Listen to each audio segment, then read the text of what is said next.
जय हिंद। कैसे आप सब लोग? मेरे बहुत अच्छे के दोस्तों, आज हम आपके सामने वह प्रश्न लेके आए हैं जो बोर्ड एग्जाम में 100 और 100% फंसने ही फंसने। दोस्तों आज समझ लीजिए, एकदम तगड़े सवाल हैं और यह सवाल एग्जाम वाली फीलिंग पूरी दोस्तों आपके अंदर पैदा कर देगी। अब दोस्तों है क्या, कक्षा 10 विज्ञान महत्वपूर्ण आंकी न्यूमेरिकल्स पूरे चैप्टर के निचोड़ जितने प्रश्न होंगे दोस्तों इस वीडियो में हम लेने वाले हैं। जितने भी प्रश्न महत्वपूर्ण हों उन्हें हम ज़्यादा से ज़्यादा बता सकें। एक उत्तर दर्पण की वक्रता त्रिज्या 20 सेंटीमीटर है, इसकी फोकस दूरी क्या होगी? क्या दोस्तों ये प्रश्न नहीं आया है? कई बार एग्जाम में आ चुका है दोस्तों, कम से कम 4 से 5 साल यह क्वेश्चन आया है। तो दोस्तों आपसे यही रिक्वेस्ट है कि वीडियो के एंड तक बने रहिएगा ताकि आपको एग्जाम में हेल्प मिल सके हमारी तरफ से।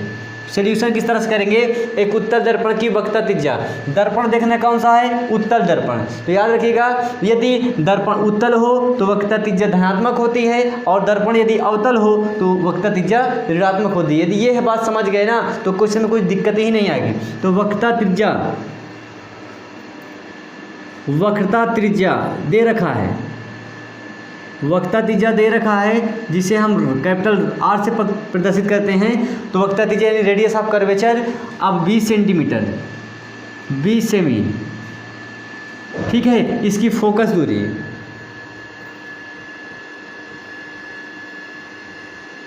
दूरी, यानी स्मॉल एफ पूछ रहा है आपसे। और आप जानते हैं एक क्वेश्चन और बनता है, बहुत महत्वपूर्ण क्वेश्चन है कि वक्रता त्रिज्या तथा फोकस दूरी में क्या संबंध है। तो दोस्तों उसी सूत्र से यहाँ लगेगा F बराबर R/2। ये होता है संबंध, फोकस दूरी और वक्रता त्रिज्या में एक रिलेशन होता है। तो F बराबर R/2।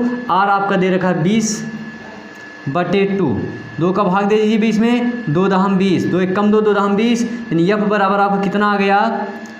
F बराबर 10 ऊपर सेंटीमीटर, यहाँ भी सेंटीमीटर।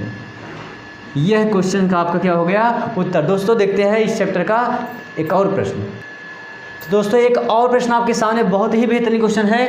एक अवतल दर्पण की वक्रता त्रिज्या 20 सेंटीमीटर है, इसकी फोकस दूरी क्या होगी? सोच रहे होंगे कुछ दोस्त, क्वेश्चन वही है। हाँ सेम क्वेश्चन है, दर्पण बदला गया। पिछले क्वेश्चन में उत्तल दर्पण था, इस क्वेश्चन में अवतल दर्पण होता। दोस्तों हम क्या करेंगे सोल्यूशन में, देखिएगा बहुत पॉइंट की बात आपको बता रहे हैं, क्वेश्चन इंपॉर्टेंट है। वक्रता त्रिज्या दे रखा है, वक्रता त्रिज्या R दे रखा है 20 सेंटीमीटर, ठीक है। क्या 20 सेंटीमीटर लिखना उचित है? एकदम उचित नहीं है, अनुचित है, गलत है। क्यों? क्योंकि दर्पण है आपका अवतल, जब अवतल दर्पण होगा तो वक्रता त्रिज्या ऋणात्मक होती है। ये बात हमेशा याद रखिएगा, ठीक है। -20 सेंटीमीटर हो जाएगा। इसकी फोकस दूरी क्या होगी? छोटी बातें हैं पर बहुत बड़ी बातें हैं दोस्तों, क्वेश्चंस आने वाले। तो F बराबर सूत्र हम जानते हैं R/2। R आपका -20/2, 2 एक कम 2, 2 दहम 20, तो F बराबर -10 सेंटीमीटर। इसीलिए आपको कहा जाता है कि अवतल दर्पण की फोकस दूरी सदैव ऋणात्मक आती है और उत्तल दर्पण की फोकस दूरी सदैव धनात्मक आती है। बस क्यों? क्योंकि वक्रता त्रिज्या की वजह से यह सारी फर्कें आती हैं, ठीक है। उम्मीद है दोस्तों दोनों क्वेश्चन आपको बहुत अच्छे समझ में आ गए होंगे। अब देखते हैं एक और प्रश्न।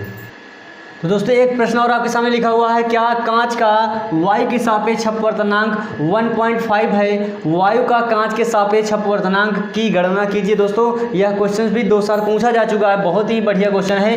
कांच का वायु के सापेक्ष अपवर्तनांक दे रखा है, तो आप लिखेंगे फिर सोल्यूशन में किस तरह? कांच का वायु के सापेक्ष अपवर्तनांक कितना दे रखा है? 1.5। पूछ क्या रहा है? वायु का कांच के सापेक्ष अपवर्तनांक, वायु का कांच के सापेक्ष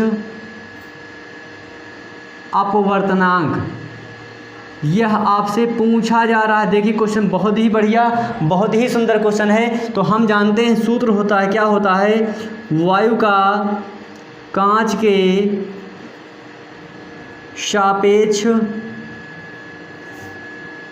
अपवर्तनांक, कोई भी न्यूमेरिकल बिना फार्मूले के नहीं सॉल्यूशन हो सकता। वायु का कांच के सापेक्ष अपवर्तनांक बराबर 1 बटा कांच का वायु के सापेक्ष अपवर्तनांक 1 बटा कांच का वायु के सापेक्ष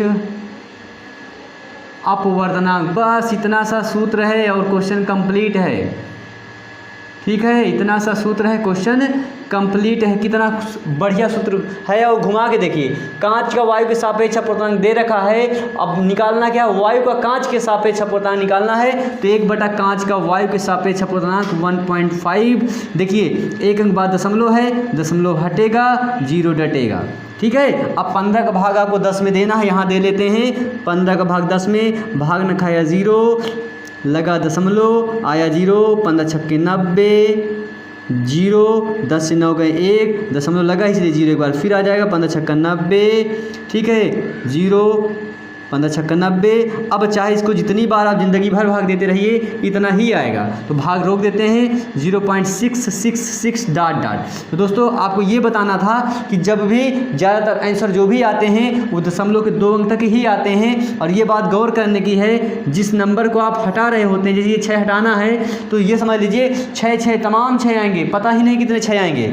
तो जब इस 6 को हमको हटाना है तो जब ये हटेगा, नियम होता है यदि ये संख्या 5 हो या 5 से बड़ी हो तो ये तो हट ही जाते हैं, बगल में एक दे के जाते हैं। तो 6 में एक और जुड़ जाएगा 7। तो 0.67 इसका करेक्ट आंसर आया है। दोस्तों यूपी बोर्ड एग्जाम में यह क्वेश्चन कई बार पूछा गया। वायु का कांच के सापेक्ष अपवर्तनांक का सूत्र होता है 1 बटा कांच का वायु के सापेक्ष अपवर्तनांक। तो दोस्तों बहुत ही बेहतरीन अंदाज है, नए अंदाज से क्वेश्चन का आपको सोल्यूशन बता दिया गया। अब देखते हैं इसी चैप्टर का क्या, इसी क्लास का क्या एक और प्रश्न।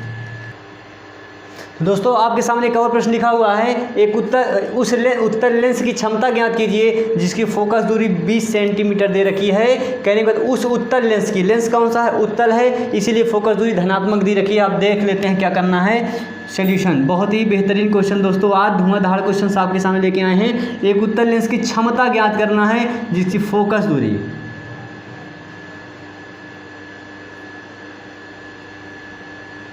फोकस दूरी यानी स्मॉल एफ 20 सेंटीमीटर,